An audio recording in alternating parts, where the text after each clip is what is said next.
तारी रंगली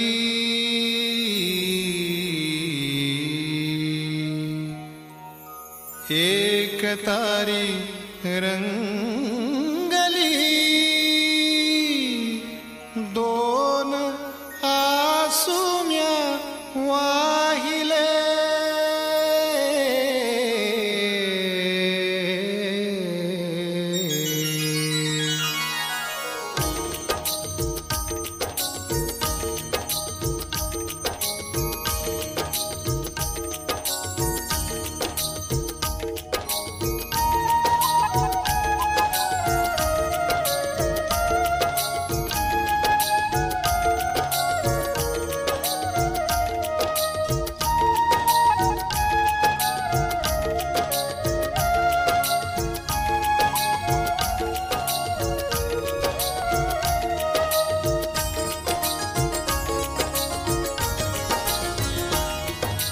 आज माझ्या माऊलीचे रूप म्या पाहिले आज माझ्या माऊलीचे रूप म्या पाहिले एक तारी रंगली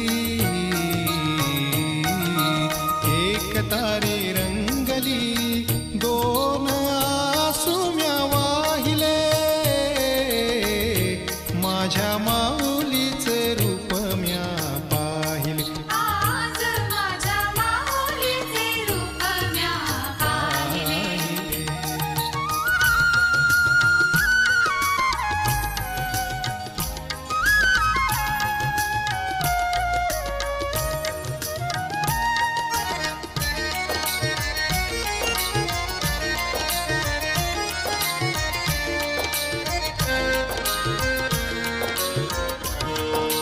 लाभले हो माय बाप माताजींच्या पावली लाभले हो माय बाप माताजींच्या पावली माताजींच्या पावली माताजींच्या पावली लाभले हो माय बाप माताजींच्या पावली देह झाला चैतन्याचा लाभताही माऊली देह झाला चैतन्याचा लाभताही माऊली बंधने सुटली भवाची बंधने सुटली भवाची धुंद आता झाला आज माझ्या माऊलीचे रूप म्या पाहिले माझ्या माऊलीचे रूप म्या पाहिले आज माझ्या माऊलीचे रूप म्या पाहिले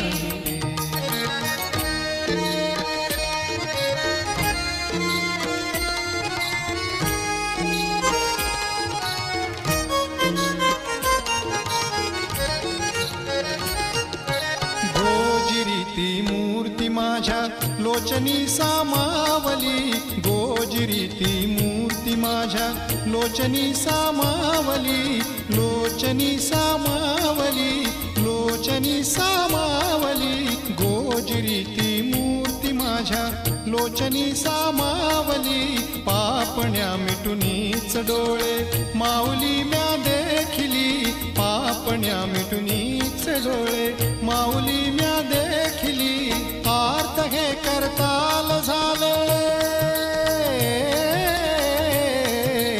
आर्त हे करताल झाले प्रीत होती रंगली आज माझ्या माऊलीचे रूप म्या पाहिले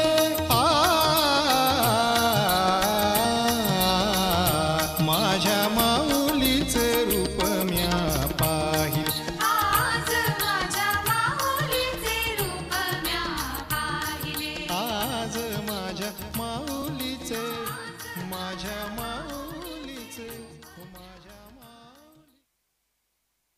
जय श्री माताजी सहयोग ध्यान केंद्र प्रतिष्ठान पुणेच्या वतीने आजच्या ह्या सत्रामध्ये मी स्वप्नील धायडे आपलं स्वागत करतोय।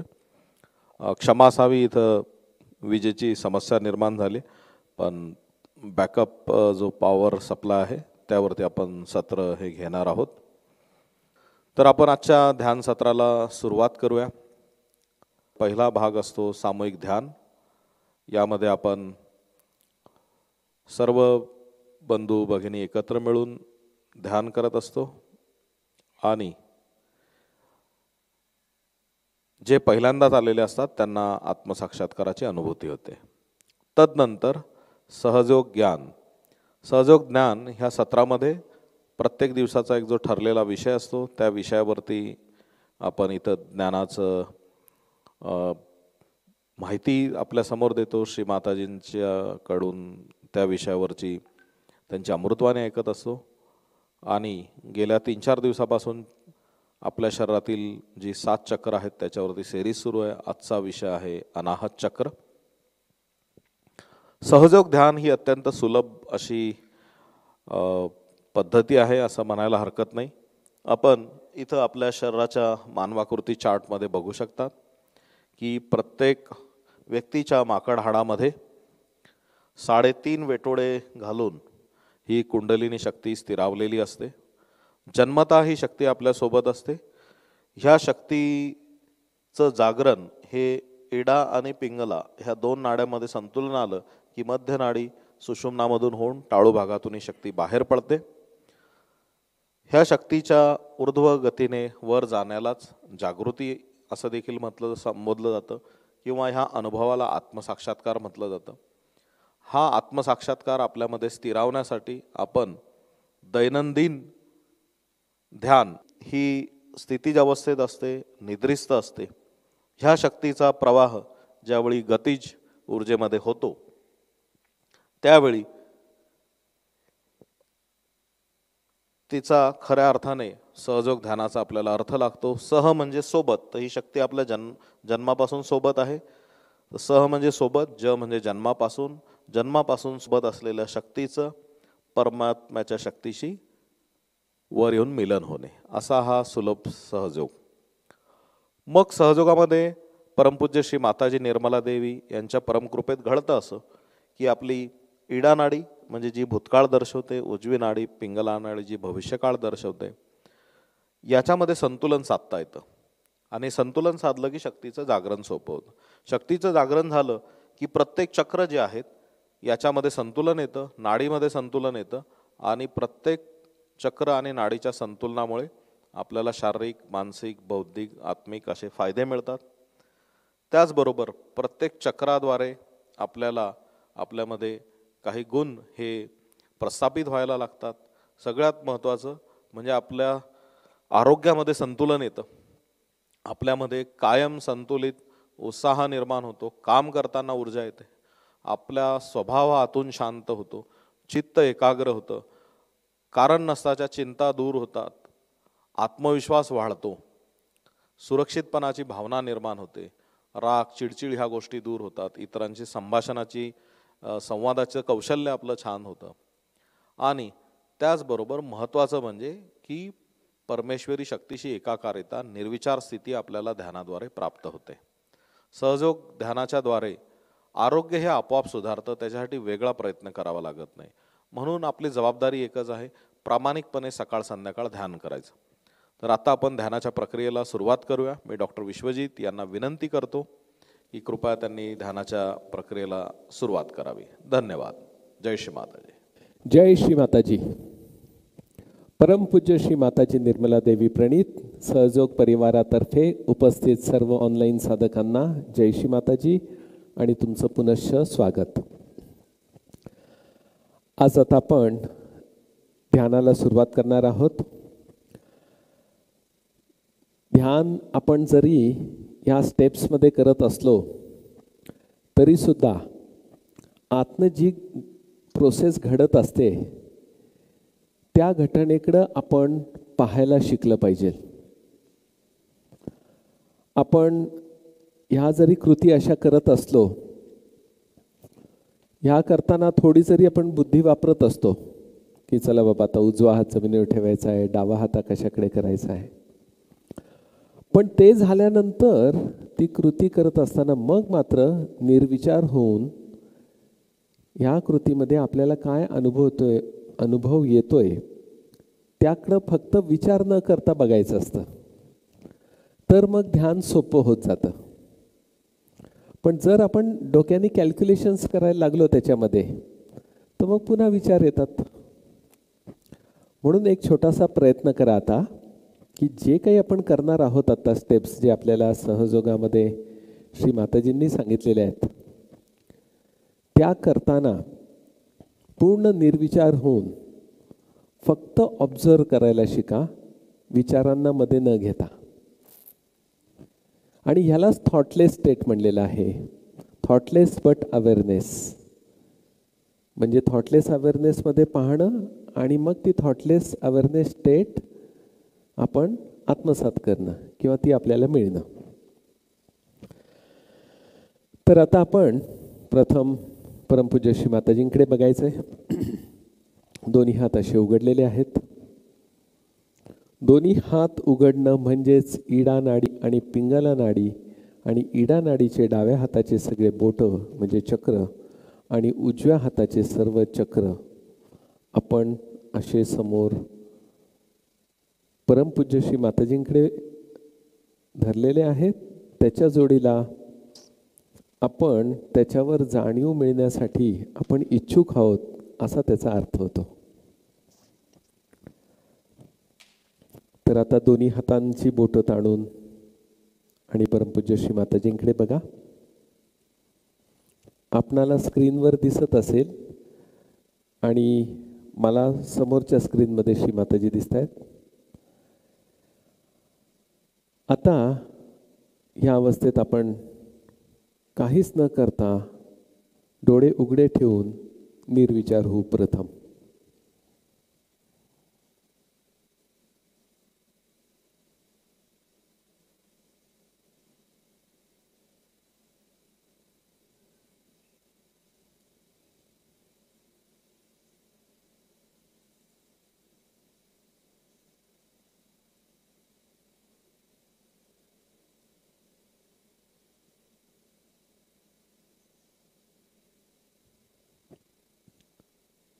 आता डोळे बंद करा.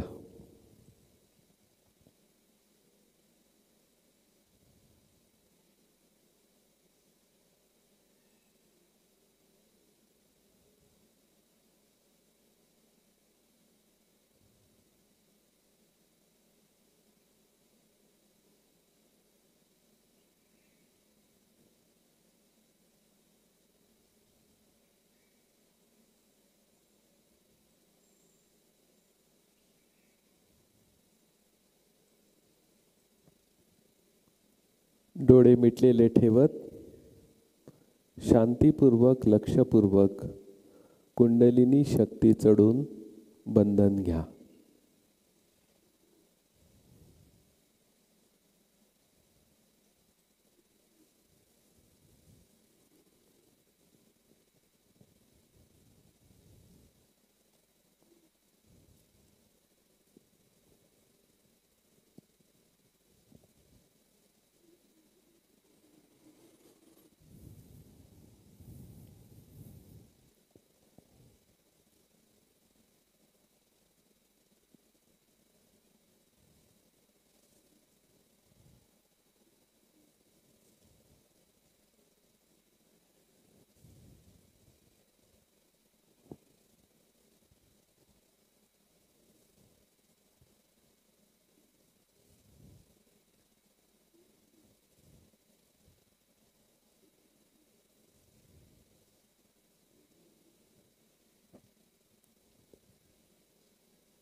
दोन्ही हातांकडं आणि टाळूवर लक्ष ठेवा.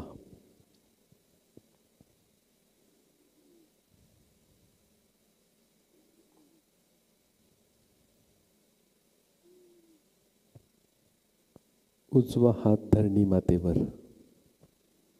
किंवा धरणी मातेकडे.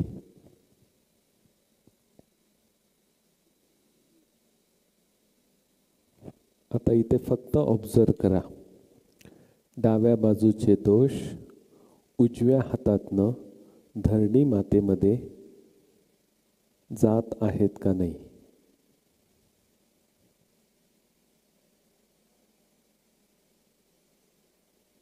विचार बिलकुल करू नका. नुसतं ऑब्झर्व करा.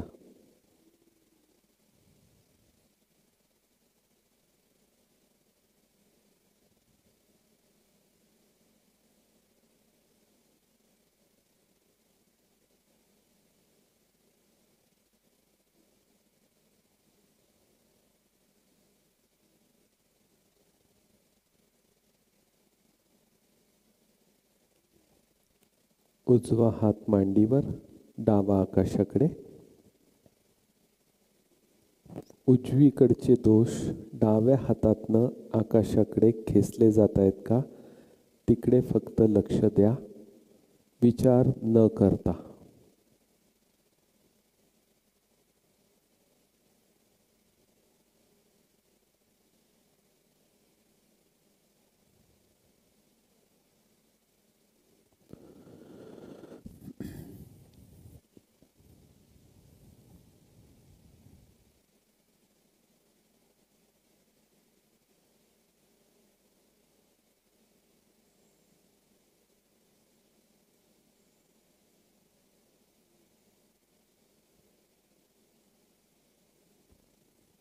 डावा हात खाली घ्या, टाळू आणि दोन्ही हातांवर लक्ष ठेवा.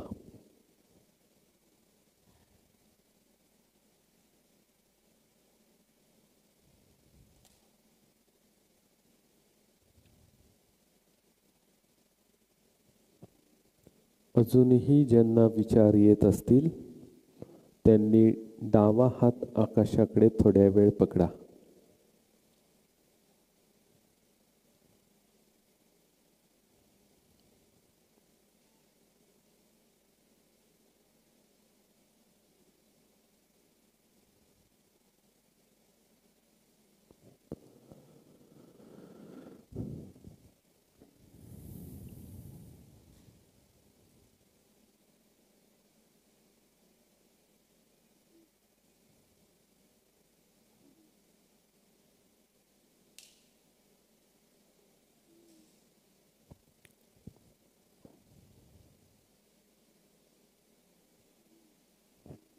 आता उजवा हात टाळूवर दाबायचा आहे, मान पुढे झुकवायची आणि हळूहळू गोल फिरवायचा आहे घड्याळाच्या काट्याच्या दिशेप्रमाणे.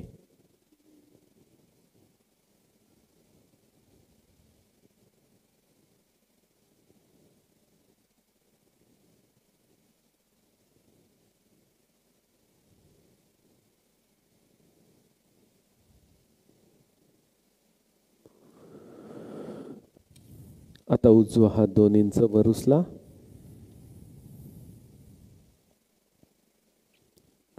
टाळूवर आणि हातावर लक्ष द्या.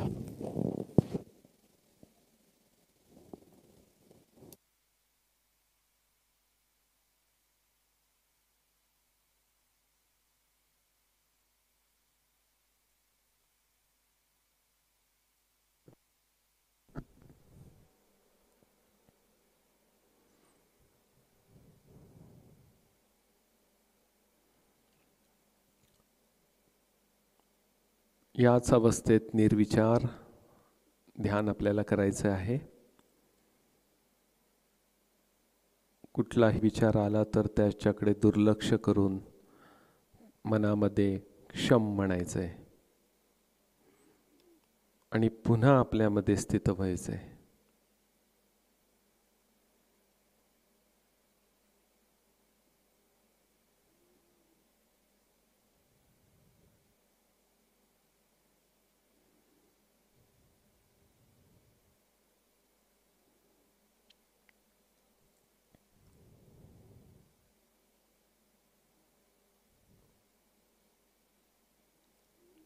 या अवस्थेत आता आपण थोडंसं संगीत लावूया आणि ध्यान करूया.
जय श्री माताजी.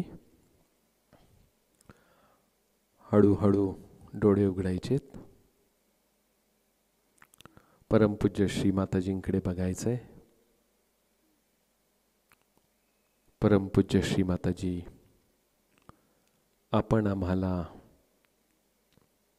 सहजयोग ध्यान पद्धतीद्वारे संतुलन अवस्था, शक्तीची अनुभूती व शांती प्रदान केली, याबद्दल आम्ही आपले ऋणी आहोत.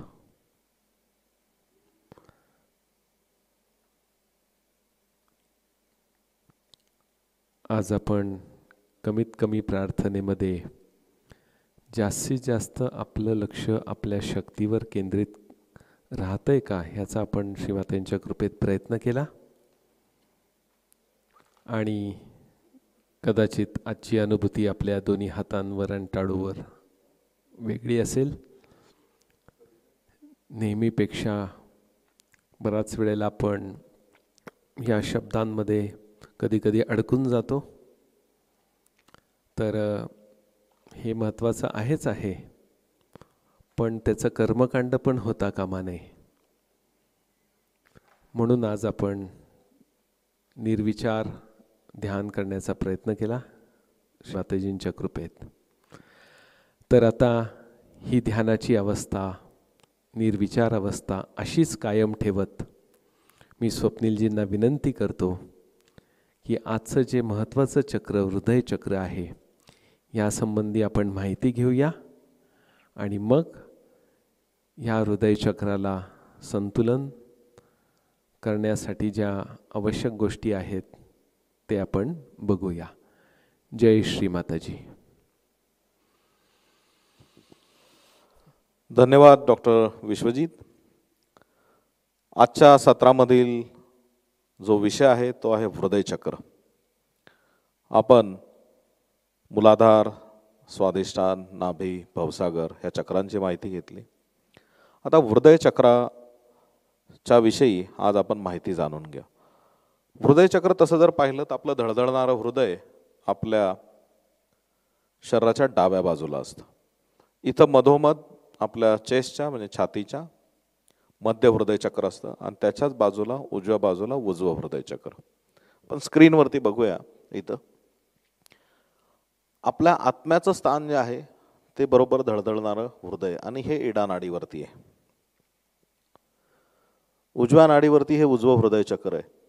आपण ज्यावेळी खूप कार्य करतो त्यावेळी उजवी बाजू प्रचंड वापरली जाते. म्हणजेच होणार काय, असंतुलन निर्माण होऊन डाव्या बाजूवरती त्याचा ताण येईल आणि डाव्या बाजूकडची शक्ती खेचली जाते. ही खेचली गेल्यामुळे डाव्या बाजूवर प्रचंड ताण येतो. डाव्या बाजूवरती प्रचंड ताण आल्यावरती पर्यायाने हृदयावरती ताण येतो आणि हृदयावरती ताण आल्यामुळे आपल्याला जो आजकाल हृदयाचा आजार आपण ऐकतो की मासिव्ह हार्ट अटॅक आला, त्याचं कारण हे आहे, अति कार्य करणे, त्यामुळे घडतं. मध्य हृदय चक्र ह्याची देवता जगदंबा आहे. आपण मंत्र आणि प्रार्थना ह्या सत्रामध्ये पाहिलेलं. डाव्या हृदयावरती शिव पार्वती आहेत आणि उजव्या हृदयावरती साक्षात प्रभू सीताराम आहेत. याचं स्थूल स्वरूप जे आहे त्याला कार्डियाक प्लेक्सस असं देखील म्हटलं जातं. आणि पाकळ्या जर तुम्ही पाहिल्यात तर इथं 12 पाकळ्या आहेत. हृदयचक्राला 12 पाकळ्या.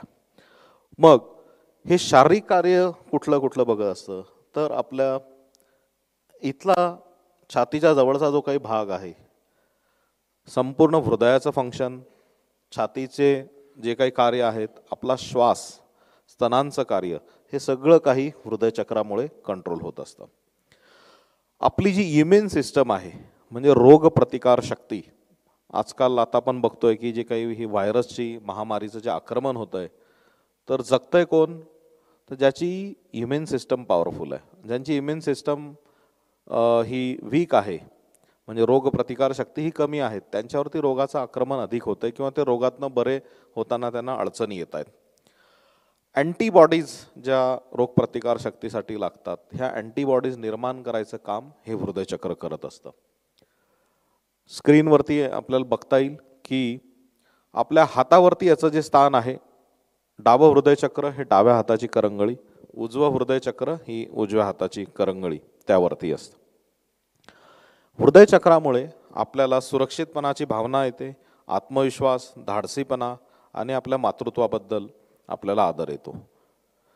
तर डावं जे हृदय चक्र आहे त्यामुळे आपल्याला काय प्राप्त होतं, तर आपल्या अस्तित्वाची जाणीव, आपल्या जीवनात जो आपल्याला आनंद, सच्चिदानंद जो मिळतो आत्मसाक्षात्कारानंतर, तो केवळ हृदय जागृत झाल्यामुळे होतं. तर बऱ्याचदा आपल्याला प्रत्येक गोष्टीमध्ये दुःखाची भावना असते, आनंद वाटत नाही. त्याचं कारण काय आहे? कारण आपलं लक्ष हे आपल्या आत्म्याकडे नसतं. हृदयचक्र असंतुलित असेल तर आपल्याला कुठल्याही गोष्टीत आनंद वाटत नाही. जर शारीरिक किंवा भौतिक कार्याचा अतिरेक झाला, नास्तिकपणा आपल्यामध्ये असेल, परमेश्वराच्या विरोधात काम केलं, तर डाव्या हृदयचक्रावरती असंतुलन निर्माण होतं. उजवं हृदयचक्र आपल्यामध्ये पिता, पती, बंधू, पुत्र याविषयीच्या ज्या आपल्या मर्यादा पालन आहेत, कर्तव्य आहेत, त्याची जाणीव आपल्यात निर्माण होते. आपल्यामध्ये दयाळूपणा येतो.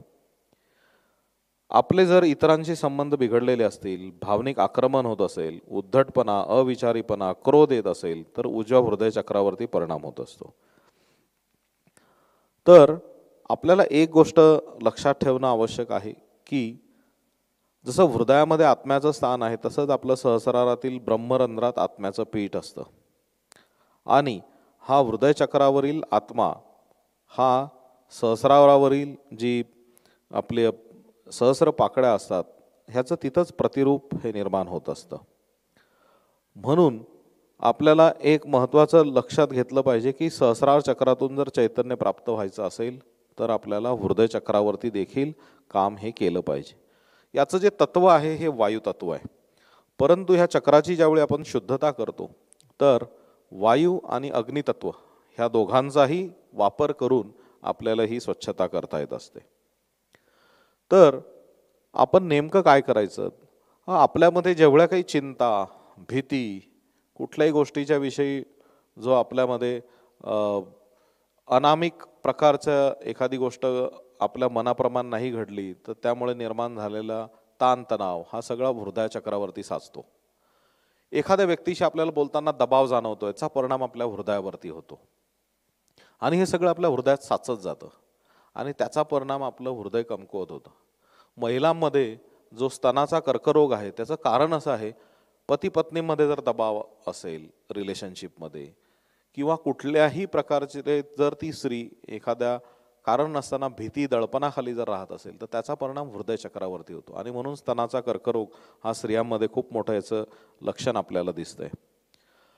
आपल्याला जसं आपल्या शरीरामध्ये हृदय आणि लिव्हर ही दोन महत्त्वाची अवयव आहेत, त्याच्यामुळे आपल्या आयुष्याचं देखील निर्णय होतो, तसंच ध्यानामध्ये देखील आपलं हृदय, आत्म्याचं स्थान जिथं आहे ते आपल्याला तितकंच मोलाचं असं आहे. म्हणून सहयोगाचं ध्यान करत असताना आपल्याला हृदयाचं पोषण होणं फार महत्त्वाचं आहे. आपल्यावरती ही जर भीती, दडपण असेल तर जगदंबा शक्तीला आपण प्रार्थना करू शकतो. त्या प्रार्थनेमुळे देखील आपल्या ह्या हृदयचक्राला मजबूती येत असते. आपल्या पित्याचं जे स्थान आहे ते उजव्या हृदयचक्रावर, ज्या मातेपासून आपल्याला जन्म भेटलेला आहे ते आपल्या डाव्या हृदयावरती येत असतं आणि मध्य हृदय हे जगदंबा तत्व आहे. तर अशा प्रकारे आपल्याला प्रत्येक गोष्टीमध्ये आनंद प्राप्त करायचा असेल, आत्मविश्वास वाढवायचा असेल, निडरपणा, नेतृत्व कला जर आपल्यामध्ये वाढवायची असेल तर हृदयचक्र महत्त्वाचं आहे. आपल्याला कुठल्याही जरी समस्या असतील कुठल्याही प्रकारच्या, तर ती समस्या आपण मनामध्ये आणून समोरून जर गोलाकार हृदयाच्या समोर अशा पद्धतीने आपण गोलाकार बंधनं दिलीत तर ती पर्टिक्युलरली जी काही समस्या असते ती ही दूर होत असते. त्यासाठी मात्र आपल्या तळहातातून चैतन्य आलं पाहिजे आणि शुद्ध भावनेने आपल्याला प्रार्थना करायला पाहिजे. आता आपण बघूया की परमपूज्य श्री माताजी यांनी कुंडलिनी शक्ती आणि हे जे हृदयावरचं जे तत्व असतं ज्याला आपण शिवतत्व म्हणतो, कारण साक्षात सदाशिव तिथं आहेत, आपला आत्मा हा आपण म्हणतो ना की सदाशिवांच्या चरणी हा लीन असतो. तर शिवशक्ती आणि कुंडलिनी शक्ती यावरती श्री मातांचं एक सुंदर असं प्रवचन आहे मराठीमधून, तर आता आपण ते ऐकूया. श्री मातांची अमृतवाणी ऐकताना दोन्ही तळहात असे आपल्या गुडघ्यावरती ठेवायचे. ज्यांना जे खाली बसले असतील त्यांनी जमिनीवर मांडी घालून बसायचं, जे खुर्चीत बसले स्टूलवर बसले त्यांनी स्टूलवरती बसून दोन्ही हात असे करून बसायचं. चित्त टाळूवरती ठेवायचं आणि डोळे मिटलेले. जे काही श्रीमाते बोलतायत ते ग्रहण करायचा प्रयत्न करायचा. तर ऐकूया आपण कुंडलिनी आणि शिवशक्ती श्री माताजी निर्मला देवी यांचे प्रवचन. फायदा होईल. कारण अजून शिवशक्तीचा मेळ शिवाशी झालेला नाही. जेव्हा हा मेळ घटित होतो तेव्हाच योग घडून येतो. शिव वेगळाच हृदयामध्ये क्षेत्रज्ञ म्हणून वावरत असतो. गीतेमध्ये त्याला क्षेत्रज्ञ म्हटलंय, म्हणजे क्षेत्राला जाणारा. आपल्यामध्ये कोणीतरी असा आहे जो आपण जे काही करत आहोत ते जाणत असतो. आपल्याला हे माहीत आहे. जरी आपण ठगवण्याचा प्रयत्न केला स्वतःला, किंवा जरी आपण स्वतःबरोबर कितीही प्रतारणा केली तरी सुद्धा आपल्या हृदयात कोणीतरी ते सगळं काही जाणत आहे हे प्रत्येकाला माहीत आहे. आणि त्याला जाणणारा जो शिव तो आपल्या हृदयात आत्मा स्वरूप बसलेला असतो. जोपर्यंत शिवशक्तीचा आणि ह्या आत्माचा योग घडत नाही तोपर्यंत ही दोन्ही शक्ती वेगळी समजली पाहिजे. आता आत्म्याची जी शक्ती आहे ती म्हणजे साक्षी स्वरूप आहे, ती चिन्मय आहे, ती अनंत आहे, ती कधी बिघडू शकत नाही, तिला तुम्ही मारू शकत नाही. आत्मा हा निर्लेपात राहतो, तो कशालाही लपटत नाही, तो वेगळा असतो, तो सगळं काही बघत असतो. मी कधी कधी उदाहरण देत असते की गॅस लाईटमध्ये एखादा लहानसा दिवा पेटत असतो किंवा एक ज्योत असते लहानशी. तशीच आपल्या हृदयामध्ये जी ज्योत आहे तो एक आत्मा आहे. ती तेवलेली ज्योत, ते जागृत ज्योतिर्मय जे आहे तो आत्मा आहे. बाकी सुप्तावस्थेत आहे, म्हणजे त्यांच्यात अजून जागृती नाही आलेली. जागृतीचा अर्थ हातपाय हलवणे नाही. जागृतीचा अर्थ आहे की आपलं जे जागतिक स्वभाव आहे किंवा आपली जी सामूहिक चेतना आहे त्याला प्राप्त होणे. ज्याला अलख म्हणतात, ज्याला परोक्ष म्हणतात, ते आपल्या चित्तामध्ये जागृत होणं म्हणजे जागृती आहे. म्हणजे जर ही जशी गॅसमध्ये एक फ्लिकर असते, एक लहानशी ज्योत जळत असते, आणि त्याच्यामध्ये जेव्हा गॅसचा एक मोठा झोत जाऊन त्या ज्योतीला भिडतो तेव्हा ती सबंध गॅस एक मोठी गॅस लाईट होती. तशाच तऱ्हेने हे योगाचं घडतं. पण ही जी गॅस आज नळ्यात वाहते आहे ती आपण सुप्त म्हणूया, कारण ती अजून प्रकाशित झालेली नाही, ती अजून प्रज्वलित झालेली नाही, म्हणून ती सुप्त आहे. प्रज्वलित फक्त तो एक लहानसा स्पार्क आहे आपल्या हृदयामध्ये, आत्मा स्वरूप, तो जागृत आहे. बाकी सुप्तावस्थामध्ये आहेत. पण जेव्हा ही जी कुंडलिनी आपल्यामध्ये बसलेली आहे, जी शिव शक्ती आहे, शिवशक्ती आहे, मी आपल्याला काल सांगितलं की महाकालीची जी शुद्ध शक्ती आहे ती शुद्ध शक्ती आपल्या कुंडलिनीमध्ये बसलेली असते.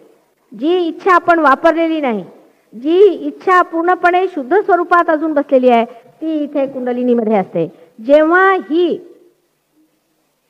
कोणत्या तरी संयोगाने किंवा संकल्पाने वगैरे अनेक गोष्टींनी जेव्हा ही स्वतः उत्तिष्ठ होते, जेव्हा ही जागृत होते, तेव्हा ही जाऊन जेव्हा सदाशिवाच्या त्या स्थानाला जाऊन भेटते तेव्हाच हृदयात बसलेल्या त्या आत्म्याला तो स्पार्क मिळतो आणि त्या स्पार्कमुळेच ही जी शक्ती आहे प्रज्वलित होते. तेव्हा शिवशक्ती जी आहे ती आत्म्याची शक्ती नव्हे, पण ती एका अर्थाने आत्म्याची शक्ती आहे. कारण सुरुवातीला जर आपण पाहिलं तर परमेश्वर आणि परमेश्वरी शक्ती ह्या दोन्ही एकच आहे.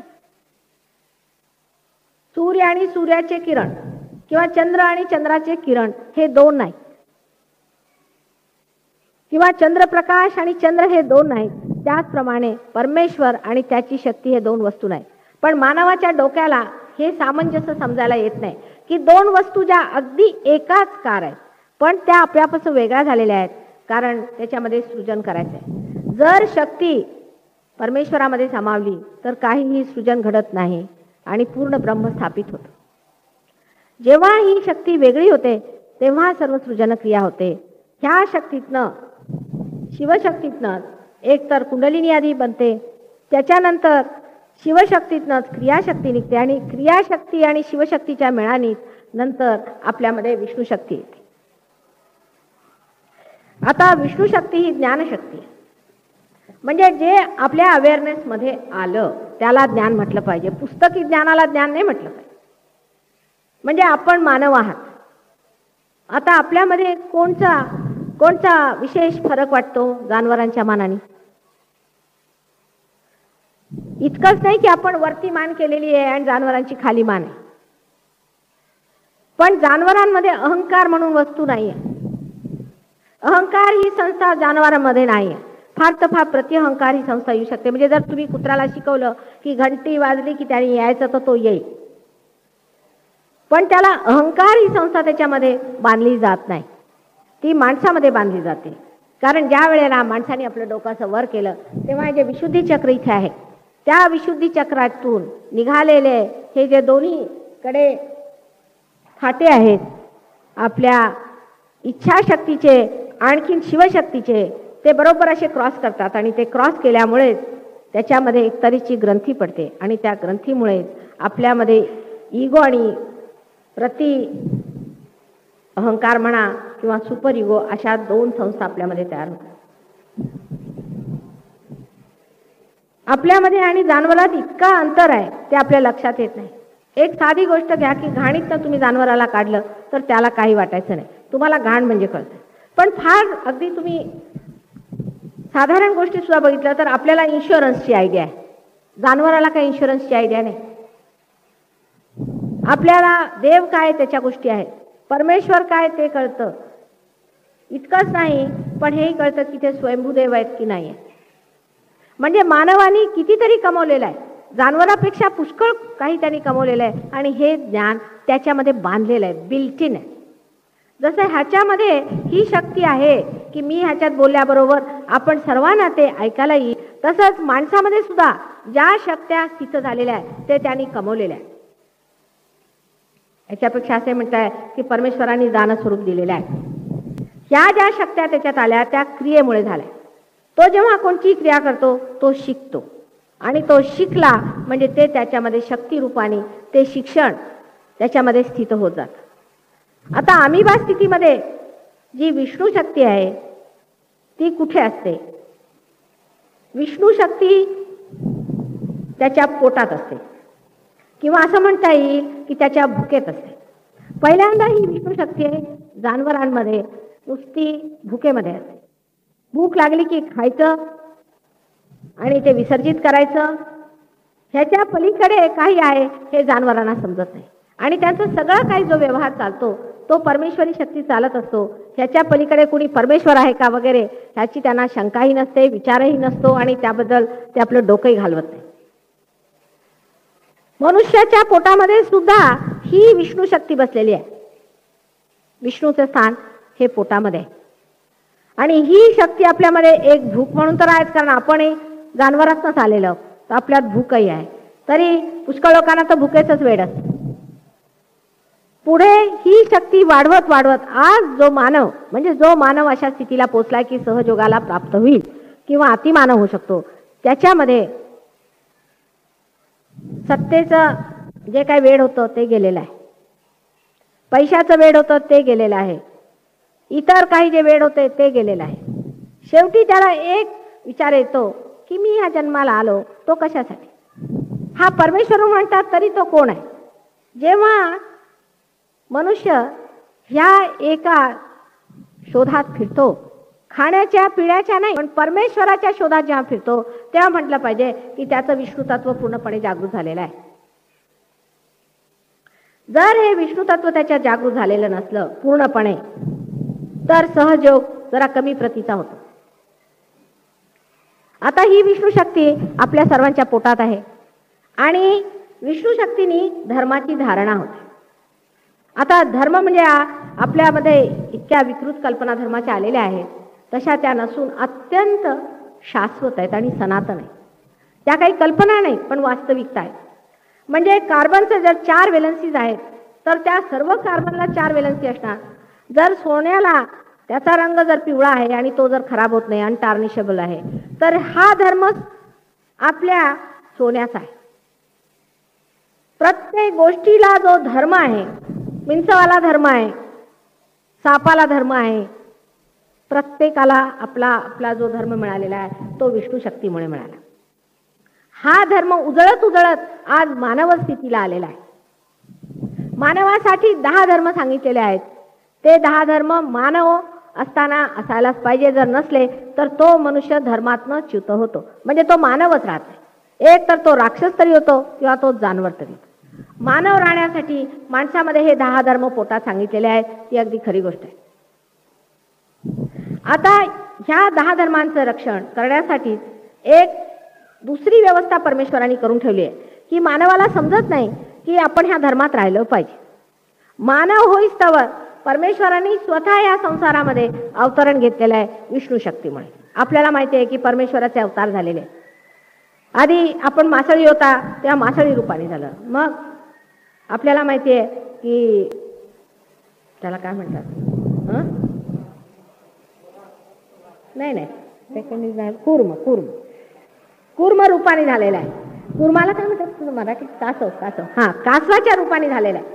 आणखी कासवानंतर मग वराह रूपाने झालेलं आहे. म्हणजे प्रत्येक ठिकाणी असं आपल्याला स्पष्ट दिसून येतं की जशी जशी एका प्राण्याची प्रगती होत गेली तसा तसा परमेश्वराने स्वतः या संसारामध्ये जन्म घेतला आणि तुम्हाला मार्गदर्शन केलेलं आहे. कारण त्यांच्याशिवाय मार्गदर्शन कोण करणार? आणि ही विष्णू शक्ती हीच फक्त अवतरण घेत असते, बाकीच्या कोणत्याही शक्त्या घेत नाही. एखाद वेळा घेतलेल्या आहेत पण बहुतेक घेत नाही. त्याला कारण असं आहे की अवतरणाची गरज उत्क्रांतीसाठी, इव्होल्युशनसाठी आहे. आणि इव्होल्युशन करण्यासाठी जर आहे तर इव्होल्युशनचं कार्य हे विष्णू शक्तीने होतं. आणि म्हणून फक्त विष्णू शक्तीच नेहमी अवतार घेते. त्यातल्या त्यात आता जिला आपण महाकालीची शक्ती म्हणतो किंवा जिला आपण म्हणू शिवशक्ती आहे, ती सुद्धा अवतार घेते. जेव्हा जेव्हा भक्तांवरती काही संकट येतं तेव्हा आपल्याला माहिती आहे की देवीने अनेकदा ह्या संसारावर येऊन आपल्या छत्रछायेने त्या भक्तांना रक्षण दिलेलं आहे. तेव्हा ती सुद्धा अवतरण घेते. पण मुख्य अवतरण जे उत्क्रांतीला मदत करतं ते म्हणजे विष्णू शक्तीचं आहे. आता विष्णू शक्तीचा सगळ्यात जो पूर्णपणे प्रादुर्भाव झालेला, कम्प्लिटली मॅनिफेस्टेड असं जे अवतरण आहे ते कृष्णाचं अवतरण आहे. म्हणून त्याला संपूर्ण अवतरण आपण असं म्हणतो. इतकंच नव्हे पण तोच विराट आहे. समजा जर हे चित्र विराटाचं आहे तर तुम्ही त्याच्यातले एक लहान लहान सेल्स आहात, एक पेशी आहात. जसं ज्याला मॅक्रोकोझम आणि मायक्रोकोझम म्हणतात तशी आपली आपापसामधले संबंध आहेत. म्हणजे जसं की एवढ्या मोठ्या एका शरीरातले, ह्या विराटाच्या शरीरातले आप एक लहान लहान पेशी आहेत. आता हे जे पेशी आहेत हे जागृत झाले पाहिजेत आणि ह्यांना कळलं पाहिजे की हे त्या संबंधाचे होलसमचे एक भाग आहेत. त्या होलचे, त्या संबंध विराटाचे एक भाग आहेत. ही जागृती झाली पाहिजे आणि म्हणूनच आज सहयोग आपण इथे करत आहोत. आता मानवाची जी स्थिती आलेली आहे तर मनुष्य जेव्हा विशुद्धी चक्रापर्यंत आलेला, हे विशुद्धी चक्र श्रीकृष्णाचं आहे आणि सगळ्यात जास्त त्याच्यामध्ये 16 पाकळ्या आहेत आणि 16 त्याच्या सबप्लेक्सेस आहेत. या स्थितीला आल्यावर, श्रीकृष्ण स्थितीवर आल्यावरच मानवाने आपले डोकं वर केलं. हे जे डोकं आपलं वर केलं त्याच्यातच मानव हा एक विशिष्ट तऱ्हेचा प्राणी झाला. आणि ह्याचं वैशिष्ट्य काय आहे की त्याला आयनेस आलेला आहे, मीपणा आलेला आहे. जनावराला मीपणा नसतो, माणसाला असतो. मी म्हणजे अमुक, मी म्हणजे अमुक, मी म्हणजे अमुक. हे जे त्याचं प्रत्येक पेशीचं वेगळं वेगळं करणं आहे किंवा प्रत्येक घटकाला जे परमेश्वराने वेगळं करून टाकलेलं आहे ते एका विशेष क्रियेमुळे घडतं की आपल्यामध्ये इगो आणि सुपर इगो दोन्ही वाढले. आणि जेव्हा ह्या ब्रह्मरंध्राच्या जवळची ही जी जागा आहे, फॉन्टेनेल बोनच्या जवळची जी जागा आहे, इथे जेव्हा ते येऊन मिळतात आणि एकावर एक चढून जातात तेव्हा तिथे कॅल्सिफिकेशन होतं, कॅल्शियम जमा होतं. कॅल्शियम जमा झालं की तुम्हाला माहिती आहे की टाळू भरते. टाळू भरली म्हणजे तुम्ही सगळे वेगळे झाला. मग मिस्टर एक्स झाला, मिस्टर वाय झाला, अशा रीतीने होतं. आता हे जे अबकड सगळे लोक तयार झालेले आहेत हे स्वतःला वेगळे वेगळे समजतात. आम्ही वेगळे, तुम्ही वेगळे, ते वेगळे. पण खरोखर तुम्ही वेगळे नाही. तुमच्यात एकच शक्ती आहे आणि त्या शक्तीला प्राप्त झाल्याशिवाय ते परत तुमच्या डोक्यात तरी कसं येणार. म्हणून परमेश्वरांनी तुम्हाला आधी वेगळं केलेलं आहे. कारण जानवर हा त्या शक्तीबरोबर एकच आहे पण त्याला काहीही माहीत नाही. मानवाला मात्र त्यांनी स्वातंत्र्य दिलं, तुम्हाला वेगळं केलेलं आहे की आता थोडंसं तुम्ही स्वतः शिका. स्वतः शिकल्यानंतर मगच तुम्ही जाणू शकाल की तुम्ही त्या संबंधांचे एक अवयव आहात किंवा एक घटक आहात. आणि हा जो घटक आहे हा त्याच्याशी जागृत होऊन जेव्हा एकाकार होईल तेव्हा त्याला आपलं पूर्णत्व प्राप्त होणार आहे. हे परमेश्वराने विशेष रीतीने माणसासाठी केलेलं आहे. आणि त्यासाठी हे कार्य होण्यासाठी कुंडलिनी ही शक्ती जी की शिवशक्तीच आहे ती खाली त्यांनी व्यवस्थित तिथे जपून ठेवलेली आहे. आणि ती स्वतःवर उठून आणि तुम्हाला आत्मसाक्षात्कार देते. जेव्हा ही कुंडलिनी वर उठते आणि वर इथून ब्रह्मरंध्रातनं छेदून वर येते त्यावेळेलाच हा साक्षात्कार घटित होतो. ह्याला कोणताही दुसरा मार्ग नाही. कुणी जर सांगितलं की एकच मार्ग कसा, एकच मार्ग आहे. झाडाला अंकुर येणं हा एकच मार्ग आहे, तसा मनुष्याची कुंडलिनी जागृत होणं हा एकच मार्ग आहे. आता इतर धर्मात ह्याबद्दल सांगितलंय की नाही वगैरे पुष्कळ उहापोह होतात.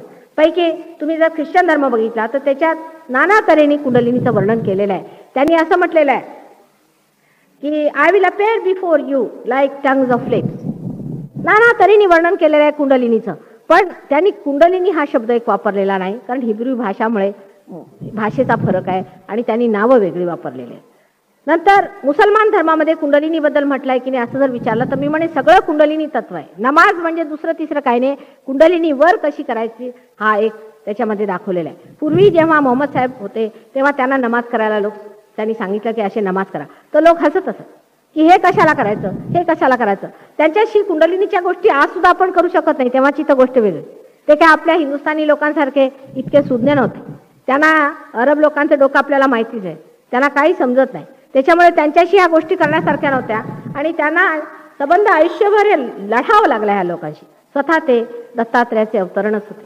पण दत्तात्रेय इथे कसे त्यांची काय स्थिती ती आणि तिथे काय होती ते अगदी बघण्यासारखं. म्हणून त्या लोकांनी त्यांना समजून घेतलं नाही तरी सुद्धा त्यांनी त्यांना सांगितलं की तुम्ही जर मुसलमानात तर नमाज पढा. आता नमाजचे जेवढे काही प्रकार आहेत ते संबंध चक्रांना गती देणारे आणखीन कुंडलिनीला जागृत करणारे आहेत.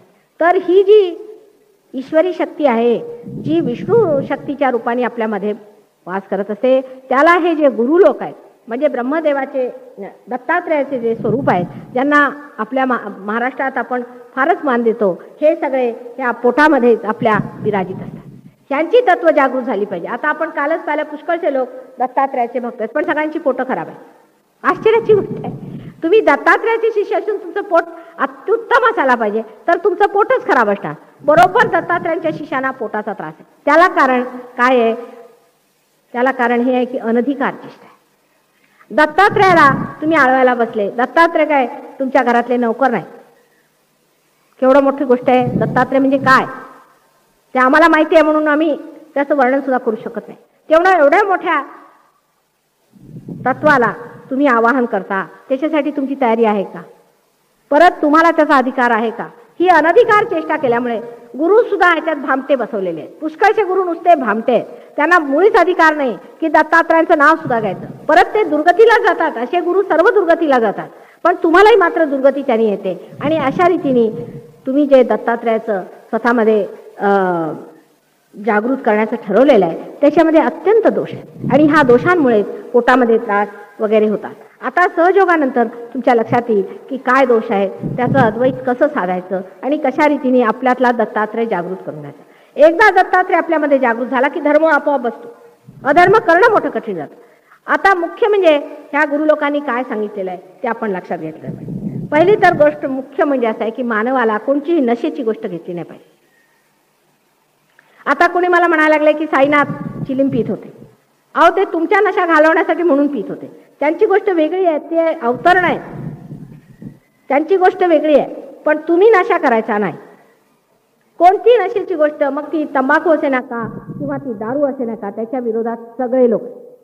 आता दारू का प्यायची नाही, त्यांनी कोणता आपल्याला धर्माला त्रास होतो किंवा गुरुतत्वाला होतो वगैरे ह्या गोष्टीवर मी सायंटिफिकली आता गुरुतत्वावर बोलेन तेव्हा सांगणार आहे. पण एवढ्यासाठी सांगते की विष्णू तत्वाला पोषक हे गुरु आहे.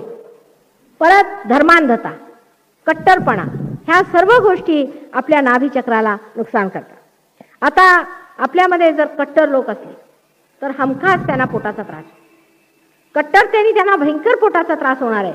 कारण कट्टरता जी आहे ती विष्णू तत्वाला फार हानिकारक आहे. इतकंच नाही, पण गुरुतत्व सुद्धा त्याच्यामध्ये नुकसानाला पावतं. म्हणून ज्या माणसाला कट्टरता आहे की आम्ही म्हणजे मोठे लागून आलो, हिंदू किंवा ब्राह्मण किंवा अमुक किंवा ख्रिश्चन किंवा मुसलमान, असे लोक सहयोगाला पाहू शकत नाही. तुम्हाला काय माहिती, तुम्ही आज इथे जन्माला, उद्या मुसलमान धर्मात जन्माला असता तर, किंवा परवा चायनामध्ये जन्माला असता तर असे डोळे करून फिरलात. कशावरून तुम्ही ठरवलं की तुम्ही हेच आहात म्हणून? अरे निदान हिंदुस्थानात तरी तुम्ही असं म्हणू शकत नाही, भारतीय असून म्हणू शकत नाही, हिंदू असून म्हणू शकत, कारण सांगितलेलं आहे की तुमचे पुनर्जन्म आहेत. जर तुमचे पुनर्जन्म आहेत तर मग तुम्ही पूर्वजन्मी कोण होता काय माहिती. कदाचित पूर्वजन्मी तुम्ही अंग्रेज असाल आणि जे इथे मोठे साधू संत होते ते आता इंग्लिश म्हणून पैदा झाले असतील आणि आता तिथले ते सगळे तुम्ही इथे आला असाल. आजकालचे आपले राजकीय पुढारी पाहिले की मला अशी कधी शंका वाटायला लागते की ते इथे आलेत की काय जन्माला. आणि त्यामुळे आपल्या लक्षात घेतलं पाहिजे की आपण कोणत्याही धर्माबद्दल जेव्हा बोलतो तेव्हा बाह्य धर्मापेक्षा आतल्या धर्माकडे लक्ष दिलं पाहिजे. आणि त्याचे अनेक उदाहरणं आपल्यामध्ये आहेत दाखवण्यासाठी.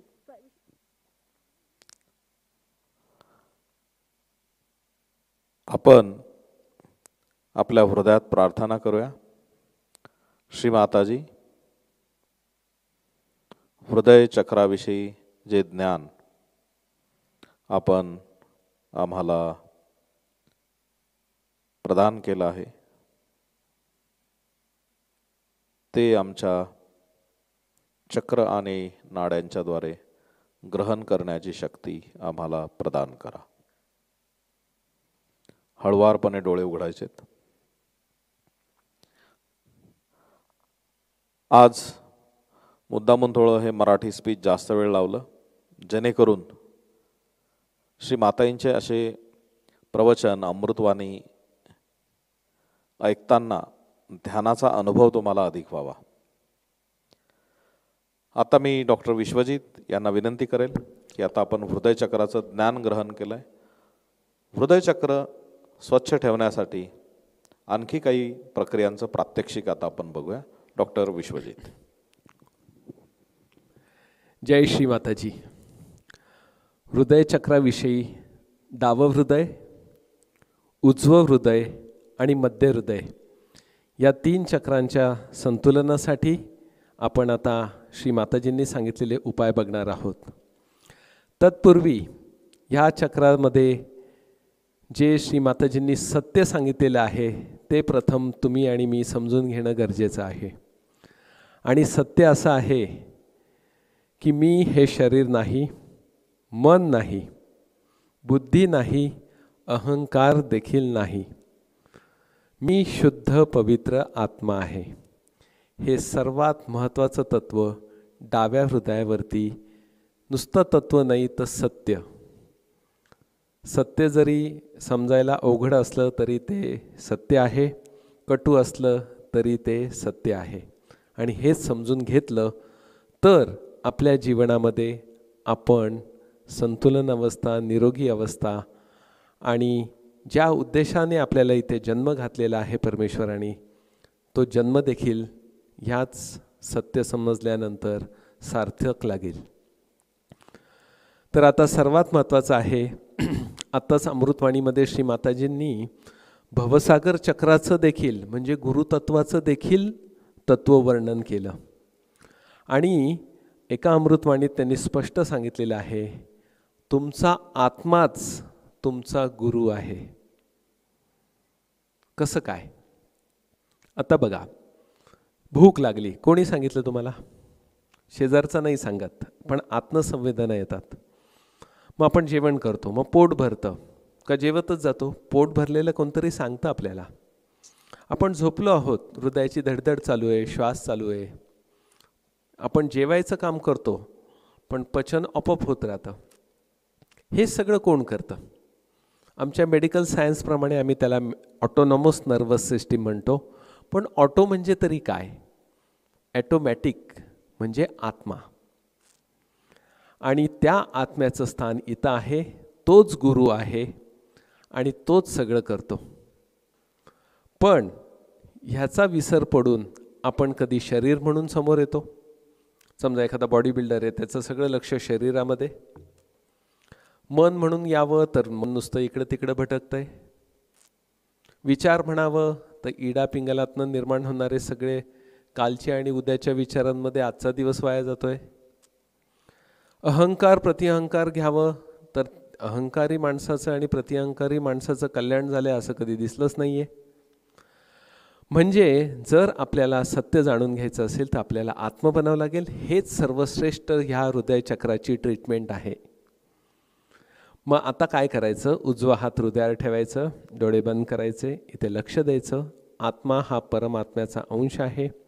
शिव पार्वती आणि आत्मा परमात्म्याचं स्थान असलेलं हे चक्र आहे. तर इथे आपण शिव पार्वती साक्षात श्री आत्मा परमात्मा साक्षात हा मंत्र इथे म्हणून मी शुद्ध आत्मा आहे असं म्हणायचं. किती वेळ म्हणायचं? स्वतःला पटेपर्यंत म्हणायचं, स्वतःला बनेपर्यंत म्हणायचं. मग ते 1 वेळा असो, 10 वेळा असो, नाही तर 20 वेळा असो. तर ही सर्वात महत्त्वाची ट्रीटमेंट आहे. आणि दुसरं महत्त्वाचं आहे, हृदय उघडलं की सहस्रार उघडतं असं सर्वात सोपं सांगितलेलं आहे. दुसरं महत्त्वाचं, सर्व भावना या हृदयामध्ये राहतात. त्याच्यामुळं आपण जर कुणाला रागवलं आणि त्याला वाईट वाटलं तर कुठं वाईट वाटतं? हृदयात वाईट वाटतं. म्हणून हृदयामध्ये प्रेमतत्व सर्वात महत्त्वाचं आहे. प्रेमतत्व आलं की करुणा आली, दुसऱ्यांना समजून घेण्याची क्षमता आली. प्रेम नसेल तर सगळं राग, द्वेष, काम, क्रोध, मद, मोह, लोभ, मत्सर सर्व काही ह्या इथनं व्यक्त होतं. आणि वास्तविक आपण जरी ते व्यक्त होत असलं तरी आपल्यात असल्यामुळं ते व्यक्त होतं. त्यामुळं आपणही इम्प्युअर आणि समोरच्यालाही इम्प्युअर करण्याचा प्रयत्न करतो, अशुद्ध करण्याचा प्रयत्न करतो. म्हणून इथं म्हणलेलं आहे मी शुद्ध आत्मा आहे. ठीक आहे, हे तत्व आपल्याला एस्टॅब्लिश करायचं आहे. तर एकदा उजवा हात हृदयावर ठेवा, डावं हृदय शुद्ध करण्यासाठी. शिवांचा आपण एक मंत्र म्हणूया. सर्वांनी आतमध्ये लक्ष द्या. प्रथम मी शुद्ध आत्मा आहे हे मनाशी म्हणा आणि पटलं पाहिजे स्वतःला. करचरण कृतं वा कायजम कर्मजम वा श्रवण नयनजम वा मानसम अपराधम विहितम अविहितम वा सर्वमेतत क्षमस्व. जय जय करुणाब्दे श्री महादेव शंभो. याचा अर्थ असा होतो, शरीराने, मनाने, नाकाने, डोळ्याने, कानाने, हाताने, पायाने मी जर काही चूक केली असेल, कुणाला दुखवलं असेल, कळत नकळत अशा काही चुका घडल्या असतील तर हे करुणाकार शिवशंभो मला माफ करा. तर फार महत्त्वाची प्रार्थना आहे. आणि दुसरं महत्त्वाचं म्हणजे आत्मा 1 मिनिटासाठी जरी शरीरातनं बाहेर निघाला तर डोळे, कान, नाक काही उरत नाही. प्रॉपर्टी, पैसा, नाव, डिग्री काही राहत नाही. म्हणून हा सर्वश्रेष्ठ आहे. तर यासाठी या पद्धतीने आपण शुद्ध करू शकता. आणि सर्वात महत्त्वाचं, उजव्या हाताने डाव्या हृदयाला परम चैतन्य देणं. माझं हृदय विशाल बनवा, सर्वांना मी त्यात सामावू शकू असंही प्रार्थना करणं गरजेचं आहे. तर हे झालं डाव्या हृदयासाठी. आणि सर्वात महत्त्वाचं, शुद्ध करा, हृदय शुद्ध झालं पाहिजे. ह्यासाठी आपण आपल्या आंतरिक कुंडलिनी मातेला विनंती केली पाहिजे आणि श्रीमाताजींना. आता आपण जाऊया उजव्या हृदयाकडे. त्यासाठी डावा हात हृदयावर ठेवायचं. इथे आहे प्रभू रामचंद्रांचं, सीतारामांचं स्थान. त्यांचे गुण आपल्यामध्ये आले पाहिजे. गुण आले पाहिजे म्हणजे काय? त्यांचा काय गुण आहे?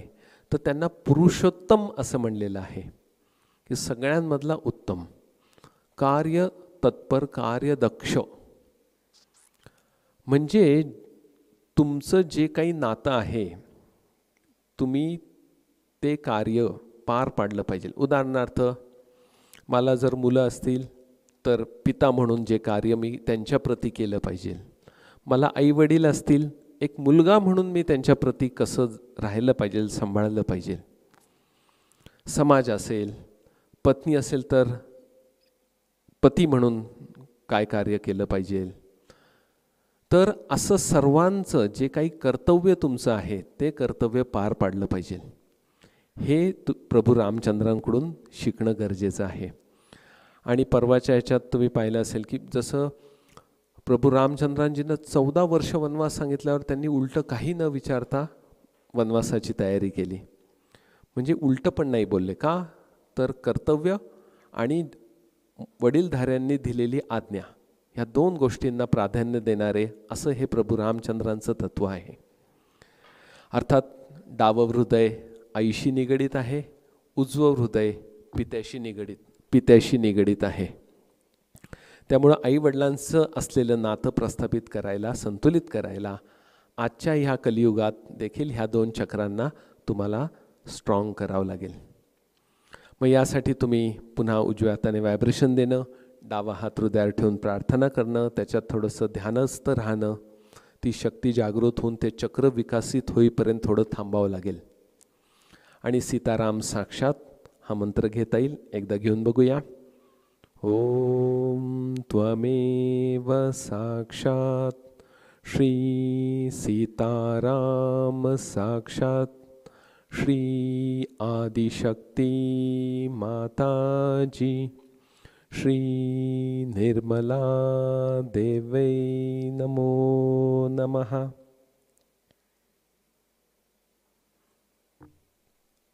तसंच डावा हात आकाशाकडे करून आपण उजवी नाडी जशी शुद्ध करतो तसं ह्या बाजूला आपण श्री राम रक्षा स्तोत्र देखील ऐकू शकता, ध्यानामध्ये आत्मसात करू शकता.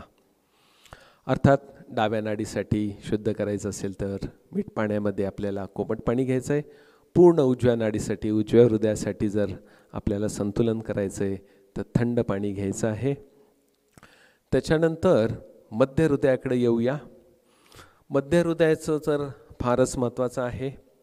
यासाठी आत्मविश्वास, आत्मसाक्षात्कार डावीकडे आपण म्हणतो, हे सर्व केव्हा येईल? जेव्हा आपण निर्भय बनाल.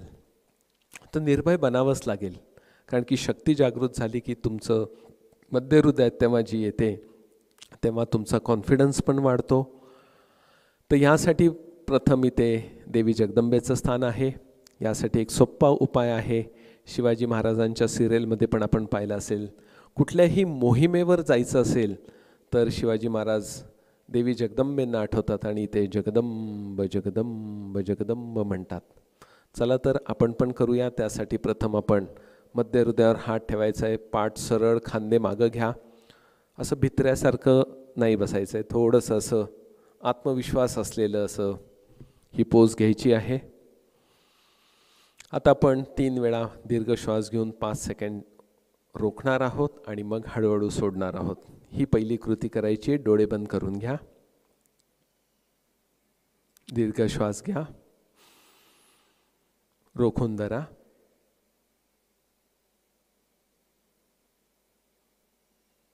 सावकाश सोडून द्या.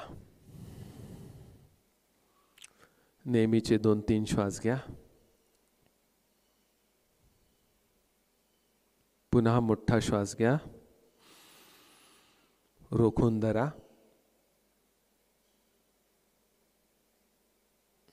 सावकाश सोडून द्या.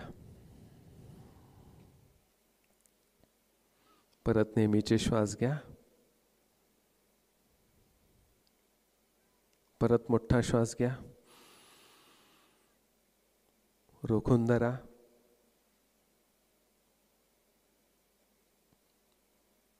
सावकाश सोडून द्या.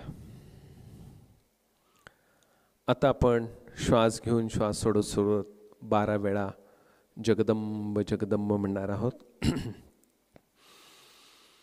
जगदंब जगदंब जगदंब जगदंब जगदंब जगदंब जगदंब जगदंब जगदंब जगदंब जगदंब जगदंब.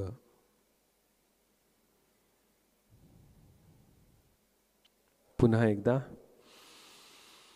जगदंब जगदंब जगदंब जगदंब जगदंब जगदंब जगदंब जगदंब जगदंब जगदंब जगदंब जगदंब जगदंब.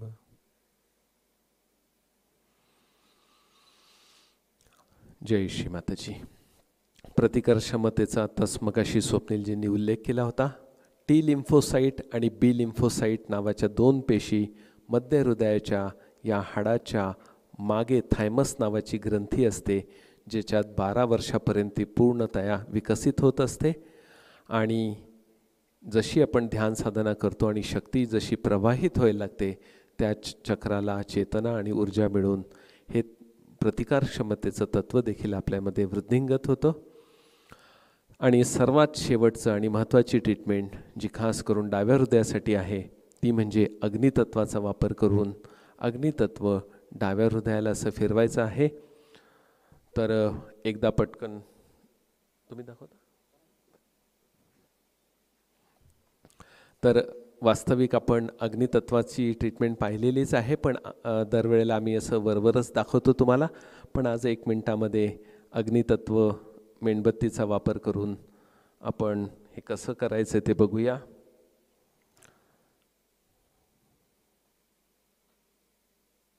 डावा हात असा उघडा ठेवायचा आहे आणि आता समजा डावं हृदय आहे, त्याच्या समोर बरोबर ही ज्योत आणायची आहे. अर्थात कॅन्डल ट्रीटमेंट किंवा अग्निउपचार करताना डोळे उघडे ठेवायचे आहेत. परमपूज्य श्री माताजींच्या समोर करायचं आहे. आणि मग हळूवारपणे आपण पूर्ण हृदयात लक्ष देऊन आपण असं डावं हृदय या चक्राला असं गोल फिरवायचं आहे घड्याळाच्या काट्याच्या दिशेने, जसं परम चैतन्य देतो तसं. हे करत असताना डाव्या हातावरही लक्ष देऊ शकतात. आणि हृदयचक्राचं बोट आहे ती म्हणजे डाव्या हाताची करंगळी, तिथे देखील आपण परम चैतन्याची अनुभूती घेऊ शकता. आणि मग त्यानंतर या डाव्या करंगळीसाठी देखील आपण असा अग्नी थोडासा फिरून घेऊ शकता. आणि त्यानंतर असा उघडा हात ठेवून बरोबर करंगळीच्या समोर अग्नितत्वाला धरायचं आहे आणि आतून लक्ष ठेवायचं आहे. अर्थात अग्नितत्व उपचार करताना जे डिटेल्स दिलेले आहे, आधी कुंडलिनी शक्ती चढून बंधन घ्यायचं आहे, मग पूर्ण डाव्या बाजूला फिरवायचं आहे. ते नंतर आपण अग्नितत्वाचा जो पूर्ण उपचार आहे त्यामध्ये जरूर बघून घ्या.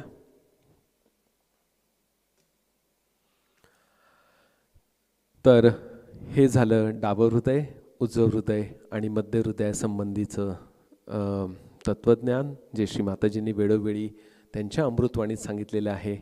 हे सर्व ज्ञान त्यांच्याच अमृतवाणीतनं आम्ही आहे तसं घेऊन आपल्या पुढं मांडत असतो. म्हणून आपणाला विनंती आहे की आपण देखील अमृतवाणी ऐकत जा, आत्मसात करत जा आणि महत्त्वाचे पॉईंट्स आपण लिहून ठेवत जा. जय श्री माताजी.